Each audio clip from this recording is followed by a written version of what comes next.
Hello buddies, welcome to our channel Rishka constructions. ఈరోజు మనం ఇంటర్వ్యూలో క్లాస్ 2కి వచ్చామన్నమాట. క్లాస్ 2 వచ్చేసి జూనియర్ సైట్ ఇంజనీర్స్ ఫినిషింగ్లో ఎలాంటి క్వశ్చన్స్ వాళ్ళకి వస్తాయి, ఎలా ఆన్సర్ చేయాలి అనేది ఈరోజు మన క్లాస్ అనమాట. ఇంటర్వ్యూ క్వశ్చన్లో మీ సైట్ ఎక్స్పీరియన్స్ మీరు అడిగినప్పుడు మీరు ఏదైతే నేను ముందు వీడియోలో కూడా చెప్పానో మీకు ఏదైతే స్ట్రాంగ్గా మీరు అనుకుంటారో మీ రెజ్యూమ్ని మీరు అలాగే ప్రిపేర్ చేసుకోవాలి. ఇంకోటి, మీరు సపోజ్ ఫినిషింగ్లో స్ట్రాంగ్ అనుకోండి, మీరు ఫినిషింగ్లో ఉన్న రోల్స్ ఏవైతే ఉన్నాయో వాటికే అప్లై చేయాలి. ఇన్ కేస్ మీరు స్ట్రక్చర్లో స్ట్రాంగ్ అంటే, ఇప్పుడు సపోజ్ ఏదో XYZ కంపెనీ వాళ్ళకి సైట్ ఇంజనీర్ స్టార్టింగ్ నుంచి కావాలి, అంటే ప్యూర్ ఎక్స్కవేషన్ నుంచి. మీరు ఎక్స్కవేషన్లో మాస్టర్ అయ్యి స్ట్రక్చర్లో మీరు మాస్టర్ అయ్యి మీకు ఆ ప్రొసీజర్ అంతా తెలిసి ఉంటే మీ రెజ్యూమ్ని దానికి తగ్గట్టుగా మార్చుకొని మీరు ఇంటర్వ్యూకి అప్లై చేయాలన్నమాట. అన్ని ఇంటర్వ్యూస్కి ఒకే రెజ్యూమ్ ఎప్పుడూ పెట్టకూడదు. ఇంటర్వ్యూకి అంటే ఎవరైతే తీసుకుంటాడో అతనికి ఏవైతే డిస్క్రిప్షన్ ఉందో దానికి తగ్గట్టుగా మీ రెజ్యూమ్ ఉండాలి. అలా అయితేనే మీ రెజ్యూమ్ని వాళ్ళు చూస్తారనమాట. ఇంకోటి, మీరు ప్రిపేర్ అవ్వడం కూడా అలాగే ప్రిపేర్ అవ్వాలి. నేను ఫినిషింగ్లో బాగా నాలెడ్జ్ ఉంది అని చెప్పి మీరు స్ట్రక్చర్ ఇంటర్వ్యూకి వెళ్ళారనుకోండి, మీరు అక్కడ ఏం చెప్పలేరు. అలాగే వైస్ వర్సా అనమాట. సో నేను ఆల్రెడీ క్లాస్ 1లో స్ట్రక్చర్ గురించి చెప్పాను. ఇప్పుడు క్లాస్ 2లో మనం ఫినిషింగ్ గురించి చెప్పుకున్నాం. ఫినిషింగ్లో బేసిక్గా ఈ క్లాస్లో కంప్లీట్గా ఫ్లోరింగ్ గురించే చెప్తాను. Next class painting, plastering, brick work, అలా డిఫరెంట్ ఒక్కొక్క క్లాస్లో మనం చెప్పుకుందాం అనమాట. ఇప్పుడు మనం ఫ్లోరింగ్కి వచ్చాం. ఫ్లోరింగ్లో ఇప్పుడు రెసిడెన్షియల్ బిల్డింగ్స్ ఉన్నాయి కదా, బెంగళూరులో పెద్ద కంపెనీస్ ఉన్నాయి. సపోజ్ బ్రిగేడ్, ప్రెస్టేజ్, ఇంకా చాలా కంపెనీస్ ఉన్నాయి. నేను యాక్చువల్గా వీళ్ళు నా క్లయింట్లు అపర్ణ, మై హోమ్, ఇంకా అలాంటివి చాలా ఉన్నాయి అన్నమాట. సో ఇలాంటి కంపెనీస్లో మీరు రెసిడెన్షియల్ ప్రాజెక్ట్స్ చేస్తే మీకు ఆల్రెడీ ఐడియా ఉండేది. Vitrified flooring, ceramic flooring, dado, bathrooms ఇట్లాగా. ఓకే, అంటే ఎలాంటి టైలింగ్ ఉంటుంది బేసిక్గా అనేది ఇదనమాట. సపోజ్ నన్ను వెట్రిఫైడ్ టైలింగ్ చేయించాను, సిరామిక్ ఫ్లోరింగ్ చేయించాను ఇలా అడిగినప్పుడు వాళ్ళు okay, vitrified flooring thickness, vitrified tile thickness ఎంత అని అడుగుతారు. అప్పుడు మీరు చెప్పాల్సిన ఆన్సర్ 10 mm ఉంది, 12 mm కూడా ఉంటుంది అని మీరు చెప్పొచ్చు. ఇంకా మీరు షాప్కి వెళ్ళి చూస్తే ఇంకా 15 mm కూడా ఈ మధ్య వస్తున్నాయి, పెద్ద టైల్స్. బట్ అవి వాల్ టైల్స్, అంత high end tiles normal residential ప్రాజెక్ట్స్లో వాడరు అనమాట. సో మీకు తెలియలేదనుకోండి, మేము మా ప్రాజెక్ట్లో అది వాడలేదు అని చెప్పొచ్చు. అంతేగాని పర్టికులర్గా ఏదో ఒకటి చెప్పేసి ఆన్సర్ మీరు ఇదవ్వద్దు. అడిగిన దానికి మాత్రమే మీరు చెప్పాలి. ఇంకోటి, మీరు ఏది స్ట్రాంగ్ ఉన్నారో అదే చెప్పాలి. ఓకే, తర్వాత procedure of me style of work ఏంటి అని వాళ్ళు అడిగినప్పుడు మీరు ఏం చెప్పాలంటే, నేను ఫస్ట్ డ్రాయింగ్ చూస్తాను. డ్రాయింగ్ చూసి అక్కడికి వెళ్ళి ఏం టైల్స్ కావాలో అవన్నీ ఆల్రెడీ మన సైట్లో ఉన్నాయో లేవో ఒక్కోసారి క్రాస్ చెక్ చేసుకుంటాను. మూడోది, ఆ ప్లేస్కి వెళ్ళి అక్కడ డెడ్ మోటార్ అదంతా క్లీన్ చేశారో లేదో చూసుకుంటాను. తర్వాత కాంట్రాక్టర్ని పిలిచి బుల్ మార్క్ అదంతా చేపిస్తాను. థిక్నెస్ కనుక 50 mm దాటితే నేను అక్కడ లైట్ వెయిట్ కాంక్రీట్ చేపిస్తాను. తర్వాత స్టార్ట్ టైల్ ఏ కారణం నుంచి స్టార్ట్ అయింది టైల్ అది కూడా చూసుకుంటాను. మోటార్ థిక్నెస్ కరెక్ట్గా మిక్స్ చేస్తున్నారా లేదా అని 1-2 సార్లు చెక్ చేస్తాను అని చెప్పొచ్చు. ఓకే, తర్వాత వెట్రిఫైడ్ ఫ్లోరింగ్లో థిక్నెస్ మీ ప్రాజెక్ట్లో మీరు ఏం చేశారన్నప్పుడు 30 mm, 35 mm, 40 mm లోపే ఉంది అని చెప్పొచ్చు. ఓకే, డాడో టైలింగ్ అంటే బాత్రూమ్ టైలింగ్కి మీరు వాల్కి ఎంత ప్లాస్టరింగ్ చేశారు అంటే ఒక 12 to 15 mm అని చెప్పొచ్చు. టాయిలెట్కి మీరు హ్యాకింగ్ చేశారా అంటే, కాంక్రీట్ వాల్ అయితే హ్యాకింగ్ చేశారా అంటే అవును అని మాత్రమే చెప్పాలి. హ్యాకింగ్ కంపల్సరీ అనమాట. ఓకే, తర్వాత వాళ్ళు మీకు అసలు ప్రొసీజర్ మీరు ఎలాగ ఉంది అంటే, ఒక టైల్ మీరు ఎలా చేపించారు అని మీరు అడిగినప్పుడు మీరు ఎలా చెప్తారంటే, మొత్తం క్లీన్ అయిపోయిన తర్వాత నేను ఫస్ట్ స్లర్రీ పోపిస్తాను. స్లర్రీ 1:4 అంటే 1 kg ఆఫ్ సిమెంట్కి ఒక 4 liters ఆఫ్ వాటర్ కలుపుకొని స్లర్రీ మొత్తం చేపిస్తాము. ఆ తర్వాత మోటార్ మిక్సింగ్ చేపిస్తాము. మోటార్ మిక్సింగ్ మా సైట్లో మేము 1:4 వాడామని చెప్పొచ్చు. మీరు నీట్గా లెవెలింగ్ అయ్యాక ఒక కార్నర్ నుంచి మళ్ళీ స్లర్రీ పోసుకుంటా దాని మీద టైల్ చేసేసి, అది స్పేస్ అయితే టైల్లో కూడా మనకు 2 టైపులు ఉన్నాయి, స్పేసర్, పేపర్. మేము స్పేసర్ యూజ్ చేసాము. స్పేసర్లో మేము గ్రౌటింగ్ కూడా మేము ఎపాక్సీ యూజ్ చేసాము. తర్వాత క్లీన్ అంతా చేసేసి సోప్ వాష్ చేసి హ్యాండింగ్ ఓవర్ ఇచ్చాము.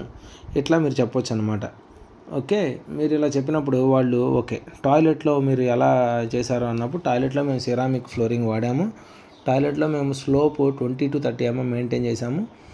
ఈ ఒక కార్నర్ నుంచి ఏదైతే వాటర్ ట్రాప్ ఉంటుందో దాని దగ్గరికి మేము ఈ స్లోప్ని మెయింటైన్ చేసాం. దానివల్ల వాటర్ సఫిషియంట్ స్పీడ్తో ట్రాప్లోకి వెళ్ళేవి. ట్రాప్ దగ్గర మేము వాటర్ ప్రూఫింగ్ చేయించాము అని చెప్పొచ్చు. ఓకే, తర్వాత మీరు ఒక ఫ్లాట్లో ఎలా టైలింగ్ వర్క్ చేయించారు అనే ఒక క్వశ్చన్ అడిగితే మీరు ఎలా చెప్పాలంటే, ఫస్ట్ ఏ ఫ్లాట్కి మనం వెళ్ళినా కూడా అక్కడ టాయిలెట్స్, బాల్కనీస్, కిచెన్ ఇవన్నీ వాటర్ ప్రూఫింగ్ అయినా లేవో చెక్ చేసుకోవాలి. ఓకే, ఫస్ట్ వాటర్ ప్రూఫింగ్ అయిన తర్వాత వాటర్ పోసి ఒకరోజు ముందే మనం చెక్ చేసుకుంటాము, వాటర్ లేవు. ఓకే, సో అది రెడీ అనమాట. ఆ ఏరియాలో ఫస్ట్ మనం టైలింగ్ కంప్లీట్ చేస్తాము, బాల్కనీ, కిచెన్, టాయిలెట్స్లో. ఓకే, తర్వాత ఇప్పుడు ఇక్కడ చూస్తున్నారు కదా, సో ఇక్కడ కిచెన్లో కార్నర్ ఏదైతే ఉందో సపోజ్ ఈ కార్నర్లో సంకన ఉంటుంది. కిచెన్కి సంకన ఎందుకు ఉండిద్ది అంటే, ఇక్కడ మీరు వాషింగ్ ఇది ఉంటుంది కదా, ఆ వాషింగ్ అంతా దానికి పైప్ పెట్టాలి కదా, ఆ పైప్కి అదంతా ఇక్కడ సంకన ఉంటుంది. సో కిచెన్ సంకన్, టాయిలెట్, ఈ బాల్కనీస్ ఫస్ట్ ఇవి ఫినిష్ చేస్తాం. ఆ తర్వాత ఈ MBR master bedroom, children bedroom complete చేసి ఈ కార్నర్ నుంచి వచ్చి ఇట్లా డోర్ దగ్గరికి వస్తాం. అంటే ఇట్లా ఫినిష్ చేసి ఇంకా బయటకు వెళ్ళిపోవాలి. అంటే టైలింగ్ ఎప్పుడు ఆపోజిట్ ఎండ్ నుంచి స్టార్ట్ చేయాలి. అంటే first toilets, balconies, kitchen complete చేసుకొని తర్వాత టాయిలెట్కి అటాచ్గా ఉన్న ఎంబీఆర్, టాయిలెట్కి అటాచ్గా ఉంటే సిబిఆర్, లేదు నార్మల్ కామన్ బెడ్రూమ్స్ అవి ఫినిష్ చేసుకొని అప్పుడు హాల్ చేసుకుని బయటకు రావాలి. అంతేగాని హాల్ చేసి తర్వాత ఎంబీఆర్లు చేసి ఆ తర్వాత నేను టాయిలెట్లు చేసి అప్పుడు బాల్కనీ చేస్తానంటే ప్రాబ్లం ఏమైందంటే, ఇప్పుడు మీరు హాల్ చేసేస్తారు. ఈ టైల్ సెట్ అవ్వడానికి మినిమం 3 days కావాలి. మీరు అనుకోవద్దు టైల్ వేయగానే నేను నెక్స్ట్ రోజు తిరిగేస్తానని చెప్పేసి. ఓకే, సో ఈ టైల్ సెట్ అవ్వడానికి అప్పుడు మళ్ళీ మనుషులు ఎటు తిరుగుతారు, మన వర్కర్స్ మళ్ళీ ఇటు నుంచే పద్దాగా తిరుగుతారు అనమాట. అప్పుడు ఏమైంది, టైల్ అండులేషన్ వచ్చే ఛాన్సెస్ ఎక్కువ ఉంటాయి. అందుకనే ఏం చెప్తారంటే, ఎప్పుడు ఈ కార్నర్ నుంచి వచ్చి ఇలా ఫినిష్ చేసి బయటకు వచ్చేసామనుకో, బయటకు వచ్చేసిన తర్వాత ఇది లాక్ చేసేస్తే ఒక 3 days తర్వాత మనం అప్పుడు ఓపెన్ చేసుకొని అన్నీ చెక్ చేసుకోవాలన్నమాట. ఓకే, సో మీకు అర్థమైంది అనుకుంటున్నాను ఈ ప్రొసీజర్.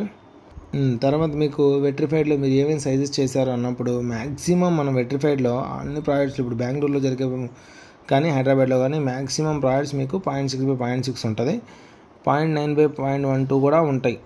ఇవన్నీ మీకు వెట్రిఫైడ్లో సైజెస్ అనమాట. సిరామిక్లో అయితే ఈ సైజెస్ ఉన్నాయి. మీ దగ్గర ఇంకా డిఫరెంట్ సైజెస్ కూడా వాడి ఉండొచ్చు. నేను బేసిక్గా మీకు ప్రొసీజరు ఇంటర్వ్యూ ఎలా ఆన్సర్ చేయాలనేది మాత్రమే చెప్తాను. అక్కడ మీ ప్రాజెక్ట్లో ఎలాంటివి వాడారో దానికి తగ్గట్టుగా మీరు చెప్పొచ్చు అనమాట. స్పేసరు, పేపర్ వాడితే స్పేసర్నే ఎక్కువ రిఫర్ చేయండి. ఎందుకంటే హ్యాలోనెస్ ఉన్న తర్వాత ఏదైనా టైల్ పగిలినా మనకి ఈజీ చేంజ్ అవ్వడానికి కానీ హ్యాలోనెస్ని మనం రెక్టిఫై చేసుకోవడానికి కానీ మనకి స్పేసర్ బాగా ఉపయోగపడుద్ది అనమాట. ఓకే, తర్వాత మీకు ఇంకో క్వశ్చన్ ఏం చెప్తారంటే, ఫ్లోరింగ్ చెకింగ్ ఎలా మీరు చెక్ చేస్తారు అంటే, ఇప్పుడు మనం కాంట్రాక్టర్కి ఇచ్చాము, టైలింగ్ చేశాడు, తర్వాత వెళ్ళాము, ఎలా చెక్ చేస్తారు అన్నప్పుడు బేసిక్గా బాల్కనీ, టాయిలెట్స్లో అయితే మనం ఫ్లోర్ చెకింగ్ ఎలా చేస్తాము అంటే, మీ దగ్గర గోళీలు ఉంటే గోళీలు తీసుకున్నాం, లేదు ఒక బకెట్ వాటర్ తీసుకున్నాం, ఒక కార్నర్లో పోస్తే ఎక్కడైతే ట్రాప్ ఉంటుందో ట్రాప్ దగ్గరికి వాటర్ వెళ్ళిపోవాలి, ఎక్కడ ఆగకుండా. ఓకే, వాటర్ పోసిన తర్వాత ఒక 5 minutes ఆగి వచ్చి మళ్ళీ చూసినప్పుడు ఏదైనా టైల్ రివర్స్ ఉందా, వాటర్ అన్నీ అక్కడికి వెళ్తున్నాయా లేదా, ఎక్కడన్నా స్లోప్ సరిపోలేదా, ఇవన్నీ చెక్ చేసుకుని దానికి తగ్గట్టుగా చేంజెస్ ఉంటే మళ్ళీ చేంజెస్ కంపల్సరీ చేయించాలి. ఓకే, హాల్లో అయితే ఏం చేయాలంటే, ఒక స్ట్రైట్ ఎడ్జ్ అంటే పంటి అంటాం మనం, అల్యూమినియం స్ట్రైట్ ఎడ్జ్ అనమాట. ప్లాస్టింగ్ వాళ్ళు బాగా యూజ్ చేస్తారు. దాన్ని డైరెక్ట్గా ఫ్లోర్ మీద పెట్టి అటువైపు లైట్ వేస్తే ఇటువైపు ఎంత గ్యాప్ కనిపిస్తుందో త్రూ అవుట్ అదే గ్యాప్ మీకు కనిపించాలి. ఓకే, నాకు అలా తెలియదు అంటే ఒక చిన్న టైల్ తీసుకొని ఆ టైల్ మీద ఏదో ఒక టైల్ మీద పెట్టి మనం క్యారమ్ బోర్డులో కాయిన్ ఎలా కొడతామో అలా కనుక మీరు కొడితే అది ఎక్కడ ఎడ్జెస్లో తగలకుండా కార్నర్ దాకా వెళ్ళిపోవాలి. అంటే లేదు టైల్ టు టైల్ కనుక డిఫరెన్స్ ఉంటే అది మీకు తగిలి అక్కడ ఆగిపోద్ది అనమాట. అంటే అంత ప్లేన్ అంత కరెక్ట్గా ఉండాలన్నమాట టైలింగ్ అనేది. ఓకే, తర్వాత హ్యాలోనెస్ ఎలా చెక్ చేస్తాము అంటే, హ్యాలోనెస్ చెక్ చేయడానికి ఏం చేయాలంటే, మనం 5 రూపీ కాయిన్ తీసుకొని ఎడ్జిల్లో కొడితే మీకు హ్యాలో సౌండ్ వచ్చింది, డొల్ల సౌండ్ అంటే కింద స్లర్రీ ఏమీ ఉండకపోతే డొల్ల సౌండ్ వచ్చింది అనమాట. అలాంటి డొల్ల సౌండ్ వస్తే ఏం చేస్తామంటే, మీరు ఏదైనా మంచమో కుర్చీయో పెట్టినప్పుడు బరువు కనుక ఎక్కువైతే ఆ టైల్ పగిలిపోయిద్ది. ఎందుకు, టైల్ థిక్నెస్ 10 mm ఉంటుంది. టైలు కింద కనుక స్లర్రీ లేకపోతే మీకు అది మెయింటైన్ చేయదు. కాబట్టి దాన్ని మనం రెక్టిఫై చేయాలి. ఈ టైల్ ఇయ్యగానే ఎక్కడన్నా మీకు బెండ్ కనిపిస్తే వాళ్ళు ఏం చేస్తారంటే వెయిట్స్ పెడతారు. అంటే టైల్ అనేది ఒక 1 mm 2 mm లైట్ బెండ్స్ వస్తాయి అనమాట. ఆ బెండ్స్ని అవాయిడ్ చేయడానికి ఏం చేస్తామంటే, మనం ప్రతి కార్నర్లో ఒక టైల్ పీస్ పెట్టి దాని మీద వెయిట్ పెడతాము. ఇప్పుడు సపోజ్ ఒక టైల్లో మీకు బాగా బెండ్ అనిపించింది, టైల్ వేయగానే వాడు చెక్ చేస్తాడు, ఒకసారి వాడు చెక్ చేసుకుంటాడు. ఆ టైంలోనే ఎక్కడన్నా బెండ్ అనిపిస్తే వాడు ఏం చేస్తాడంటే ఒక టైల్ మొక్క పెట్టి దాని మీద ఒక బ్రిక్ పెడతాడు. ఏ బ్రిక్? Solid brick. ఆ బ్రిక్ పెడితే ఆటోమేటిక్గా నెక్స్ట్ రోజుకి ఏమైందంటే ఆ స్లర్రీ ఆ టైల్ని పట్టుకుని గట్టిగా అలాగే ఉండిపోయింది. ఈవెన్ 4 కార్నర్స్ ఆఫ్ ద టైల్స్లో కూడా అట్లా పెట్టి వాళ్ళు ఎక్కడెక్కడ వాళ్ళకి బాగా డౌట్ అనిపించిందో అక్కడ వాళ్ళు పెడతారన్నమాట. మీరు లోకల్ టైల్స్కి బ్రాండెడ్ టైల్స్కి తేడా కూడా అదే. లోకల్లో ఎక్కువ బెండ్స్ వస్తాయి, బ్రాండెడ్లో బెండ్స్ చాలా తక్కువ అనమాట. ఈవెన్ టైల్ సైజ్ కూడా చాలా చాలా చాలా రేర్గా డిఫరెన్స్ అనేది ఉంటుంది అనమాట. ఈ స్పేసర్ జాయింట్లో అయితే మీరు అది అవాయిడ్ చేయగలరు. పేపర్ జాయింట్లో మీరు ఇలాంటివి బాగా చూస్తారు. ఈవెన్ పేపర్ రిఫర్ చేసినా కూడా మీరు చేయాల్సింది ఏంటి అంటే ఎక్కడ బాగా బెండ్ ఉందని మీకు అనిపించిందో ఆ ప్లేస్లో మీరు ఒక ముందు రోజు వెయిట్ పెట్టాలన్నమాట. ఓకే. తర్వాత ఇన్ కేస్ మీకు డొల్ల సౌండ్ వచ్చింది, డొల్ల సౌండ్ కార్నర్లో వస్తే మనం రెక్టిఫై చేయడం ఈజీ. ఎలా అంటే ఇప్పుడు యానిమల్స్ ఇంజెక్షన్ అంటే చూసారా, కొంచెం లావుగా దాంట్లో స్లర్రీ ఏదైతే 1:3 కానీ 1:4 కానీ కొంచెం సిమెంట్ స్లర్రీ బాగా కలుపుకొని దాంట్లో ఇంజెక్ట్ చేయండి. దాంట్లో ఇంజెక్ట్ చేస్తే నెక్స్ట్ రోజుకి ఆ డొల్ల సౌండ్ అంతా మీకు పోయి, ఎందుకంటే ఇది వెళ్ళి అక్కడ సెట్ అయిపోతుంది. అలా కాకుండా మిడిల్ ఆఫ్ ద టైల్ అనుకోండి, మీరు చేసేది ఏముండదు, ఆ టైల్ తీసి మళ్ళీ వేయాల్సిందే. అందుకే టైల్ వేయగానే నెక్స్ట్ రోజే చెక్ చేసేసుకుని ఒకసారి ఓవరాల్గా చెక్ చేసేసుకొని అది పెట్టేసి ఇంకా ఆ ఫ్లాట్ వరకు లాక్ చేసేసుకుంటే, రెక్టిఫై చేసుకొని లాక్ చేసుకుంటే మీకు ఇది ఉంటుంది అనమాట. క్యూరింగ్ చేయొచ్చు ఆ టైల్స్కి అని ఎవరిని అడిగితే కంపల్సరీ క్యూరింగ్ అనేది చేయాలి. వాటర్ ఫస్ట్ రోజు మేమైతే మొత్తం ఒకసారి స్లర్రీ పోసేవాళ్ళమే ఈ హాలో సౌండ్ అంతా పోవడాని చెప్పేసి. అలా కాకుండా మీరు వాటర్ స్ప్రింకిల్ చేస్తూ ఉంటే కూడా మీకు బెనిఫిట్ అనమాట స్పేసర్ జాయింట్లో. ఓకే. ఎక్కువ స్పేసర్ జాయింట్ రిఫర్ చేయండి, ఎందుకంటే ఏదైనా ఇమీడియట్ రెక్టిఫికేషన్ అయినా కూడా మనకి కంఫర్ట్ అనమాట. Okay. So thank you.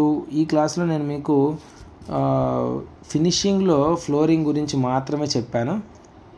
Even టాయిలెట్లో డాడో tiling కూడా ఇంకోసారి ఎక్స్ప్లెయిన్ చేయాలి. మీకు ఏదైనా డౌట్స్ క్లారిఫికేషన్స్ ఉంటే మీరు నాకు పింగ్ చేయండి. లేదు మీకు ఏదైనా పర్టికులర్గా ఈ టాపిక్ అంటే ఇప్పుడు సపోజ్ మీకు ఏదో ఒక టాపిక్ మీరు కొంచెం బాగా తెలుసుకోవాలనుకున్న ఇన్డెప్త్ అనుకున్నప్పుడు మీరు నాకు కనుక పింగ్ చేస్తే నేను మీకు అదే ఒక క్లాస్లో సపరేట్గా చెప్తాను అనమాట. ఓకే. నెక్స్ట్ క్లాస్ 3, క్లాస్ 4 ఇవన్నీ నేను పెయింటింగ్, గ్రైండింగ్, ఈవెన్ కొన్ని క్లాసులో నేను రేట్ అనాలిసిస్ కూడా చెప్తాను. ఎలా రేట్ అనాలిసిస్ చేస్తారు అవి కూడా చెప్తాను.